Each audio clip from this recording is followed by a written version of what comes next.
Welcome, everyone, to Believe It or Not. I'm your host, August Edelman, and I'm joined today by John McLaughlin from Interfaith Grand River. Welcome, John. Thanks for having me, August.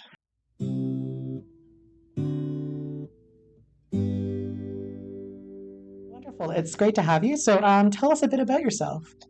I just before COVID, I retired from a long career in forest science, Hmm. um, which was pretty rewarding, very enjoyable. Sometimes you get paid to be out in the forest. Beautiful day. This is good. So yeah, since retirement, I spend my time, well, engaged with IGR, but also my wife and I like gardening and hiking, and we do a bit of volunteering with the food bank and within the Bahai Community of Cambridge. Mhm. So otherwise, just oh yeah, I'd like to get together and play hockey with the guys when I can. So that's a little bit about me. Excellent. So, you mentioned you're Baha'i. Hmm. Can you tell me a little bit about that journey? Yeah, well, it's an interesting journey. I guess everyone's spiritual path is interesting, but I grew up in a small town on the shores of Georgian Bay. Our family was Catholic and probably a little bit more than averagely devout. Mm. And I attended Catholic schools and I was an altar boy. And I guess my spiritual life was nurtured at that point through the stories from the Bible, from the words of Jesus and the parables and the readings that we'd hear during the Mass. But also, I'd say that it was also nourished by um, what you might call the book of creation. Because we Mm. lived on the edge of town, and I spent countless hours in the fields and forests, and that had a profound effect on me, just seeing the hand of God at work in nature. So, so those, I guess you'd say those were the two earliest um, uh, factors that affected my spiritual life. But at that, I guess you could say that my faith at that time was simple and intuitive. Mm. But as you know, as you enter adolescence, you engage with a world that's far more complex and Mm. challenging, and that simple intuitive faith might not be adequate for you to deal with what you encounter. Mhm. And that was, I guess, the case for me. And like I guess I would say I turned away from my religion. I sort of put my Christianity aside. And like many people going through that, I adopted some of the popular perspectives, like I don't believe in organized religion, Mm. Mhm. or I have my own religion, Yeah. or I even tried atheism for a while, but that satisfied neither heart nor reason. Mm. So, but I was searching, even though I had sort of my faith had to be rediscovered in some way. I was still searching. And then I guess that was when I was around 18 years old, I first heard the word Baha'i. And I really wasn't interested because it's another organized religion out to control my freedom. Yeah. So, but then for some reason after that, wherever I turned, I heard it again and again. People were either investigating it, talking about it, or just become Baha'i. So I thought, this is kind of strange. But still, I'm not going to look at this. I've been there, done that. I don't want anything to do with it. But then I encountered a young Baha'i whose purity of heart and character really got my attention. She had a nobility of spirit and character that commanded your attention. It's like, Mm. why are you like this? You know? Um, and so even though my mind was still saying, I don't want anything to do with organized religion, my soul demanded otherwise. Just Mm. get out of the way. And so she gave me a little book of verses by Baha'u'llah, who's the founder of the Baha'i faith, entitled The Hidden Words. And these little verses, I read them and I meditated on them, and they they awakened my soul. Mm. And shortly after, I declared my faith in Baha'u'llah and became a Baha'i. And then, so that was a bit over 50 years ago. And in that time, I've been striving to sort of create myself according to, the standards that Baha'u'llah set, to try to achieve that world-embracing vision that he calls us to, and to do what I can, my little way, to sort of to serve and the world and try to bring some unity into this very chaotic and disunified world. Mhm. And then 2 years ago, just under 2 years ago, I was asked if I would be serve as a representative of the Baha'is of the Waterloo region on the IGR group. And I said, okay.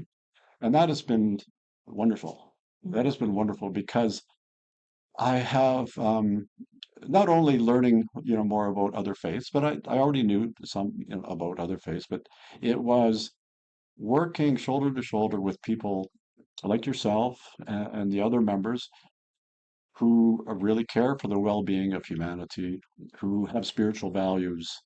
And so, that has been, um, as I say, very rewarding.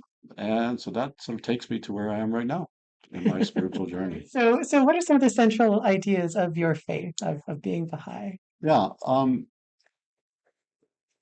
There's so much. There's so much that I can share, but I'm going to um, talk about three fundamental and interrelated principles Okay. that you could say is at the heart of Baha'i belief and practice. The oneness of God, the oneness of the divine messengers and religion, and the oneness of humanity.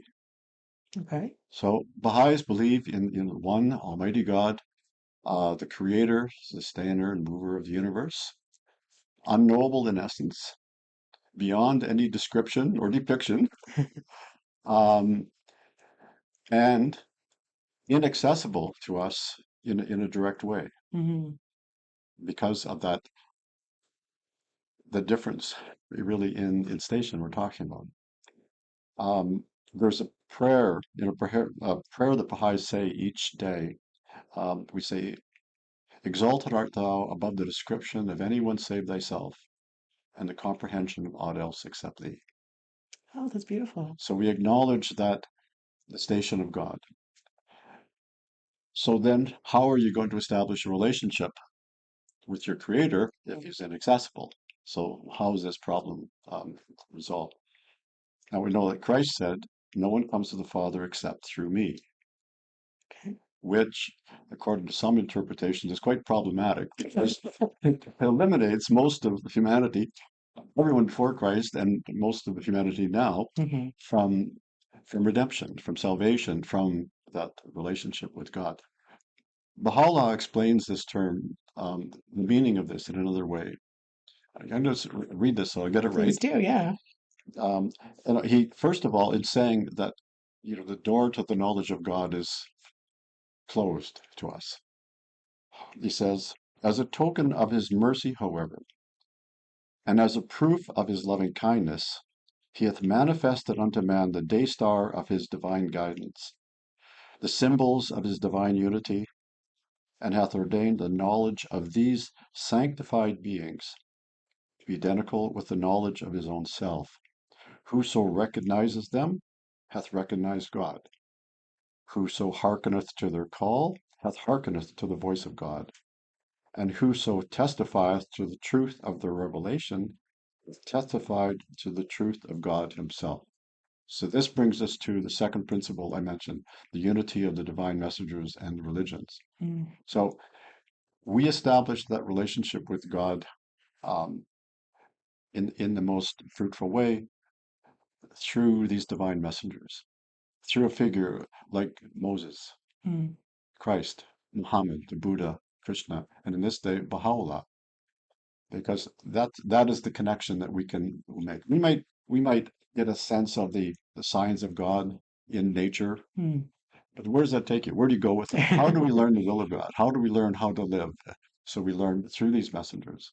So these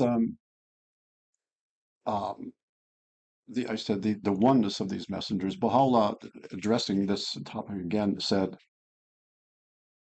"If thou wilt observe with discriminating eyes, thou wilt behold them all abiding in the same tabernacle, soaring in the same heaven, seated upon the same throne, uttering the same speech, and proclaiming the same faith." Mm. So we don't put one of these divine messengers above the other. They each represent successive stages in the spiritual development of human society. Okay. So, and we believe really, in essence, the truth that they share is one. Mm. Now that we see differences in how we are uh, guided in how to perform worship, acts of worship. There's differences in dietary laws, dress, um, marriage laws, etc. But these we see as suited to the time and the place of the people where that divine educator appeared. Mm. He can't, he had to deal with what he was working with at the time. And so he helped the society advance by giving people the proper, um, let's say, ways of worship and other laws. So we see them all, as I say, as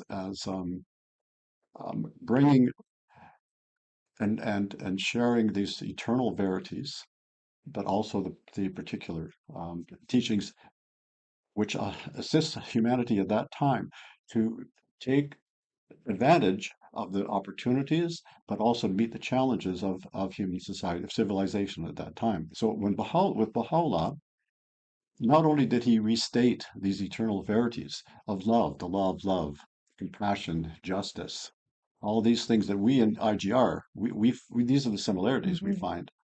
He also shared with us some particular principles and teachings that humanity needs right now. Oh, I should say he lived in the 19th century. Okay. Okay, in the latter half of the 19th century. So That's good context. yes, yeah. So this is because now we are talking about the needs of society because since the 19th century, human civilization has just exploded everything. New needs. So he taught the equality of men and women, not just in theory, but in practice. Mm. The harmony of science and religion, the elimination of all forms of prejudice, Mm. um, the emphasis on education for all, particularly for the girl child, so that the to assist women to achieve that equality. Mhm. So, but the most significant of these teachings is the oneness of humanity, which is the third principle I mentioned. Mm.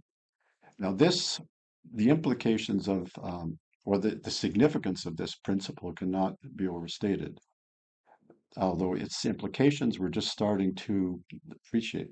But the first implication of this principle, of seeing the world through this lens, is that it takes the idea of otherness and totally eliminates it. There Mm. is no other. There is that one human family.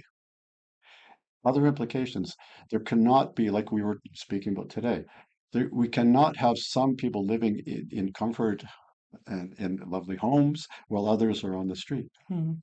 We can't have people living in insecurity and fear while others um, are are in a country like us, like where there's no war, there's no Yeah. this unsettled condition. So these we cannot tolerate with this vision, with this perspective of the oneness of humanity. We cannot tolerate the inequities. We can't simply say, "Well, that's over there, we're here." Mm. So this Mm. changes everything in how that we um, how we work, how we think, what we work towards, what we want our governing bodies to accomplish. So, as I said, with the removal of the idea of otherness, we have a shared responsibility for all. Each person is really the trust of the whole. Mm.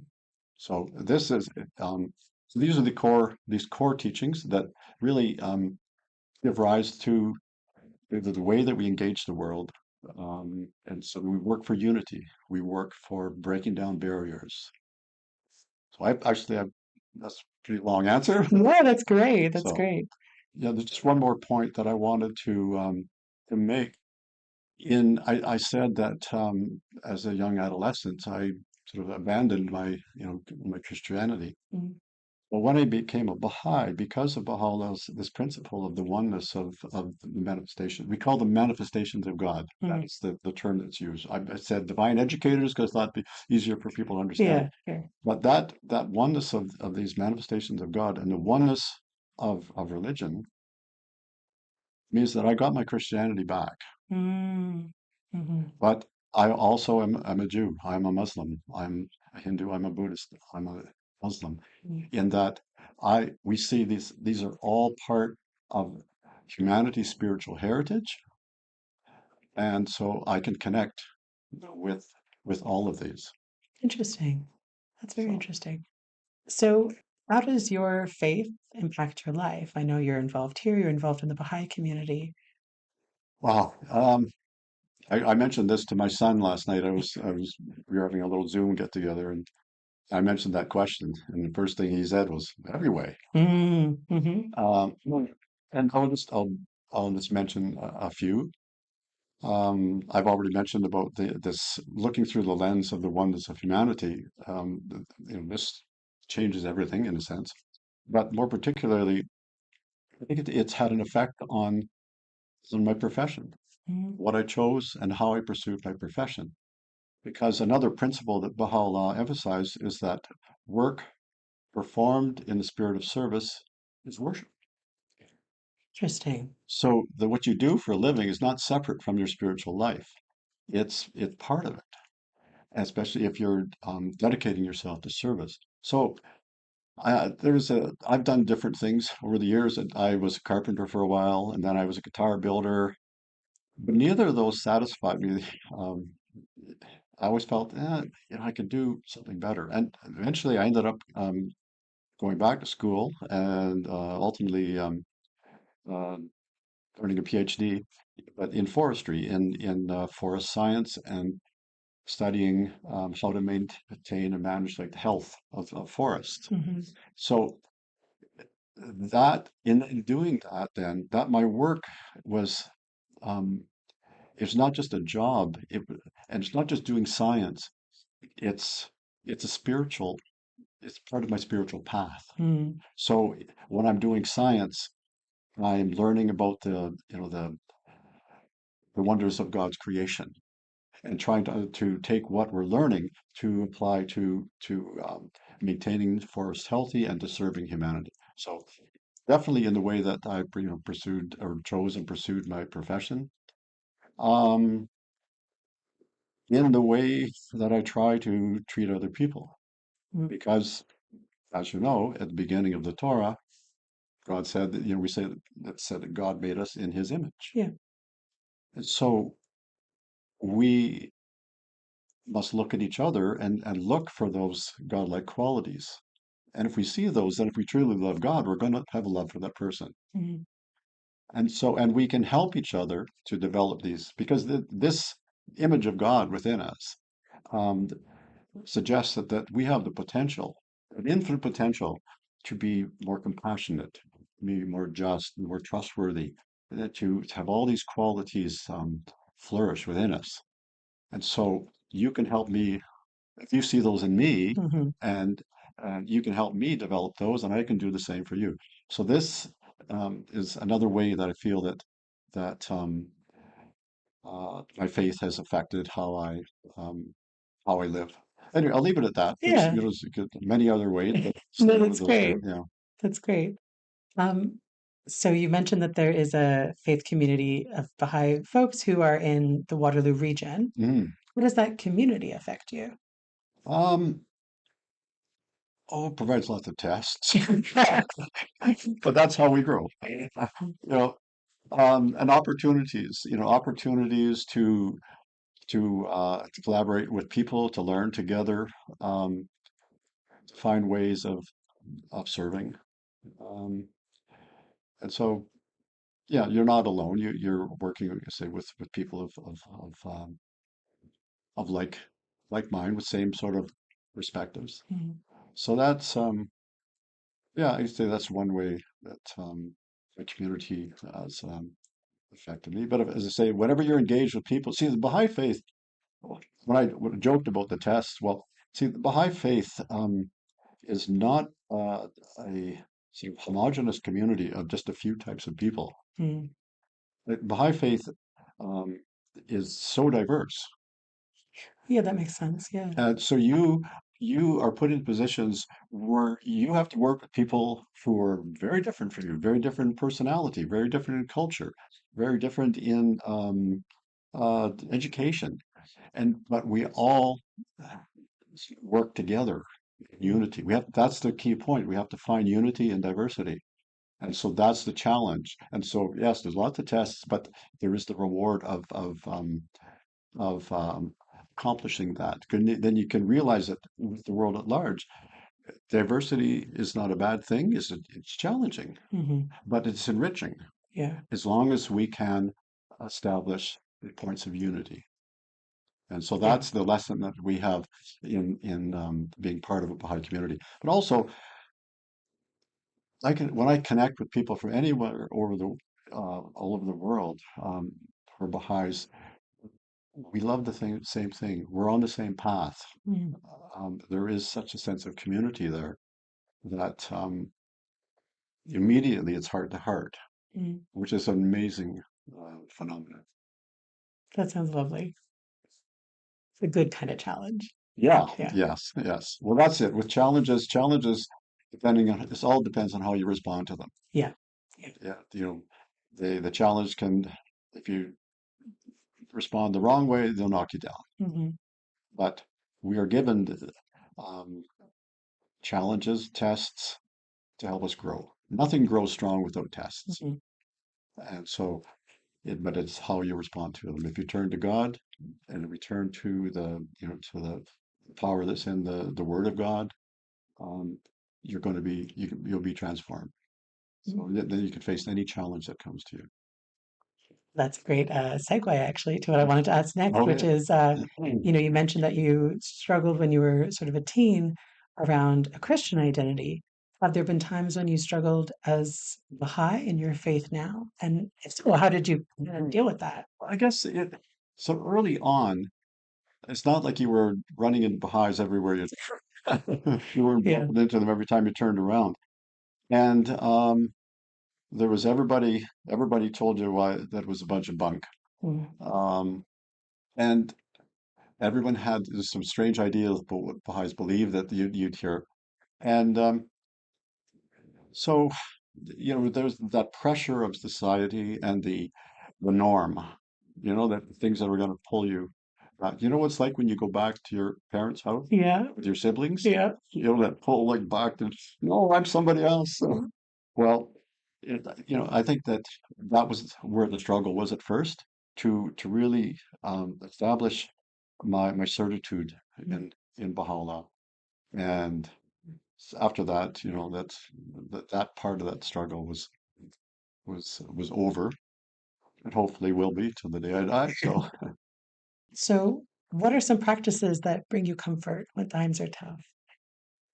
well, the beautiful prayers and the writings of Baha'u'llah. I mentioned the hidden words, these verses. I'm gonna recite one. Hopefully, I'll get it Yeah. right.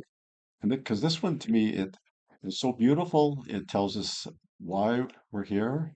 It tells us of God's love. And so these verses, the Baha'u'llah said about this collection of verses, the hidden words. He says, "I've taken the inner essence of all that has come down from God before, and expressed these in the words of brevity, or the garment of brevity." Mm. So these little statements, and there's this one that I love very much. It says, "O Son of Man, veiled," and this speaking with the voice of God. Mm. Okay? "O Son of Man, veiled in my immemorial being, and in the ancient eternity of my essence, I knew my love for thee. Mm. Therefore I created thee, have engraved upon thee mine image, and revealed unto thee my beauty." That is beautiful. Yeah. So there's uh, there's such a power. There's a power in the Word of God. And uh, in difficulties, when tragedy, has entered my life, the loss of my son. and things like that. Mhm. Um, what I say is I take refuge in God. And to me, that means turning to God in prayer, immersing myself in the ocean of His words. And there's so many of us, when we experience tragedy or difficulty, we turn away. Mm. We turn away from God. How could you do this to me? That's the wrong way. That's where you must turn to God even more directly and more and hold on more closely. You get it takes you through. It gets you through the difficult times. I was in another thing I always say to people. I say, stay on the board. And they say, what do you mean? So I was in Hawaii once, and up in the North Shore of Hawaii, you have all the people coming in on the surfboards, eh? These waves, crazy waves. And there was this one bay they would come in. The waves are going every which direction. And these guys are going through that. And I'm thinking, what's going on through their head? They're saying, stay on the board, stay on the board, stay on. Because if you just give up, if you let go, you're done. Mm. And when we go through challenges and difficulties and faced with tragedies and tests, you got to stay on the board. Because if you, which means holding on to God, Mhm. holding on to your faith, holding on to the prayers and the Word of God, it'll get you through. But if you let go of that, Yeah. it's not going to be good. So, I like that metaphor. That's good. Stay on the board. That's great. Okay, so sort of in closing, is there something that you want the folks at home to know about your faith, about your journey? What would you like to share? I'll start off with a little bit of trivia first of all. Please do. Okay. Um, Many people have never heard of the Baha'i Faith or know very little about it, but you might be interested to know that according to the Encyclopedia Britannica, the Baha'i Faith is second only to Christianity in its geographical distribution on Earth. Interesting. It is truly a global religion. It's not tied to any one particular culture or language, so people can adopt it and make it their own wherever they are in the world, Yeah. regardless of where they are. And so it is truly a global religion. Yeah, on a more serious note, I'd like people to know that when they hear of the Baha'i Faith, that Baha'u'llah did not come to bring a new religion to sort of compete with other sort of sectarian organizations in the spiritual marketplace. Hmm. Um, Rather, you could say that he has recast the very idea of religion as the primary force shaping human consciousness. Hmm. So, over through history, this has been the role of religion to expand our consciousness, from the family to the tribe to the clan to the city state to the nation. But now we must expand that consciousness on the global level. Hmm. So that is what he has come to do. And the Baha'i Faith does not seek to diminish or eliminate sort of any or um, dismiss any religion of the past. Each of these, as I said before, are um, part of our spiritual heritage. But each of these represents these successive stages in the advancement of civilization. Um, there's a phrase that that's a very important statement of Baha'u'llah, a very simple line, but it's actually on over one of the alcoves of the Baha'i House of Worship in Chicago, which is the first one established in North America. It says, "This is the changeless faith of God, eternal in the past, eternal in the future." Hmm. Baha'u'llah has just brought the most recent chapter.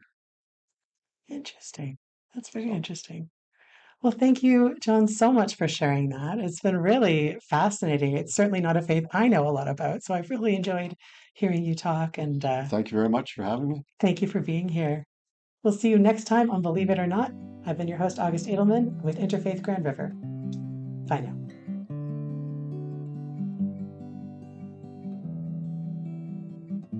Wonderful. Oh, you did great. I didn't even need to be here. You were awesome. Uh, oh, well, thank you very much.